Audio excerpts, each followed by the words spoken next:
Hello everyone, welcome back to my YouTube channel I love vlogs. कैसे हैं आप सब लोग? उम्मीद है सब खैरियत से होंगे और हंसते मुस्कुराते होंगे और ऐसे ही हमेशा खुश रहें। तो सबसे पहले तो अगर आप मेरे चैनल पे नए आए हैं तो जाते जाते मेरे चैनल को सब्सक्राइब ज़रूर करते जाएं और मेरी वीडियो को लाइक और शेयर करना भी नहीं भूलिएगा। तो जल्दी ड्रामे की बात करते हैं।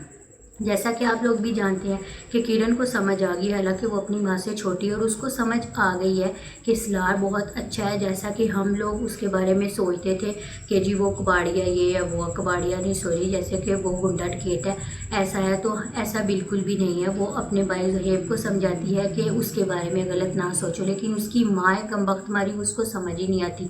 पता नहीं किस बात की अकड़ है उसमें। और जब भी सितारा आती है, सितारा पे भी मुझे इतना गुस्सा आता है कि सिलार उसके लिए इतना कुछ कर रहा है, उसके लिए अपना इतना आलीशान महल छोड़ रहा है, सारे अपने ख्वाब चिकनाचूर कर रहा है, लेकिन फिर भी सितारा का जो एटीट्यूड है ना, वो मतलब घुटनों में आ चुका हुआ है। अगर तुम वापस ना आती तो ओ भाई, मारो मुझे, मारो मारो मुझे, मारो। ये लगता तो यही है मुझे भी। वो उसकी एक भी बात मानने को तैयार नहीं है और पता नहीं अपने आप को क्या समझती है। उसको तो चाहिए कि सिलार की हर बात माने और उसके साथ कदम से कदम मिलाकर चले, लेकिन वो क्या करती है अपने घर में जाकर। घर में तो उसको कोई मुंह नहीं लगाता और उसी घर में जी आ गई है। वहाँ पे उसको अब भी किसी ने मुंह नहीं लगाना और उसकी जो ताई जी है वो उसको खरी खरी सुना देती है और वो पता नहीं अपने आप को क्या समझती है और ऐसे ही चलना। और किरण भी उसको समझा रही है। मुझे झूठा साबित करके, मुझे पागल साबित करके मिलेगा क्या? फाइनली के निमी जो है उसकी भी सच्चाई पता चल ही जाएगी उसकी माँ सास को कि जो मेरा बेटा है वो क्या करतूत दिखा रहा है। आप लोगों ने प्रोमो में देखना है। नेक्स्ट एपिसोड में यही होगा कि निमी जो है वो कासम को बता रही होती है कि तू मेरे साथ ऐसा क्यों कर रही है, मैंने तुम्हारा क्या बिगाड़ा है। तो कासम भी अपने मुँह से ये इकरार कर ही लेता है कि सितारा तो मुझे मिली नहीं है जी, वो तो आलीशान महलों में रह रही है, ऐशाशियाँ कर रही है, तो तुम्हें मैं ऐसे ही जलील करूँगा और उसके बदले जी तुमसे ही ले रहा हूँ। तो ये बात उसकी माँ सुन लेती है। देखते हैं कि अब आगे क्या होता है। भरोसा कभी था ही नहीं मुझे आप पर, ना कभी हो सकता है। गजब बेइज्जती है।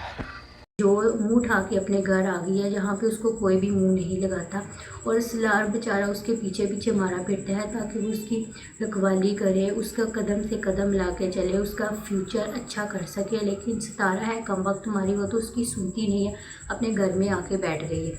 देखते हैं कि अब क्या होता है। और जो निमी की मतलब कि दादी जान है वो मतलब बुज़ुर्गों वाली, उसमें कोई बात ही नहीं है। ऐसी वो बातें करती है ना कि मतलब किसी को कोई समझ नहीं आती, वो साजिशी बुढ़ी है। और उसके अलावा जो निमी की सास है उसको भी निमी पे थोड़ा बहुत तरस आ ही गया है। मुझे उसकी समझ नहीं आती, कभी वो कैसी हो जाती है, कभी वो अपनी बेटे की तरफ हो जाती है। अब उसको थोड़ा बहुत समझ आ गया कि इतने दिनों की भूखी है, चलो उसको भी खाना खिला देते हैं। आप लोगों की क्या राय है कि सितारा के जो करतूत है आप लोगों को अच्छे लगते हैं या नहीं लगते? जो वो हरकतें कर रही है आप लोगों को पसंद हैं उसकी हरकतें या नहीं? मुझे तो इतना गुस्सा आता है ना सितारा पे, मेरे सामने होती ना चमाट मारना था उसके मुँह पे कि तुम ऐसे क्यों कर रही है यार, ऐसा कोई करता है भला? इतना मुझे उस पर गुस्सा आता है ना। उसको चाहिए कि हमेशा वो सिलार के साथ ही रहे, लेकिन वो ऐसी हरकत बिल्कुल भी नहीं करे। आप लोगों की क्या राय, आप लोग कमेंट में ज़रूर बताएं कि आप लोगों को सितारा पसंद है या नहीं। मुझे तो बिल्कुल भी पसंद नहीं है। तो फिर देखते हैं नेक्स्ट एपिसोड में क्या होता है। Bye bye.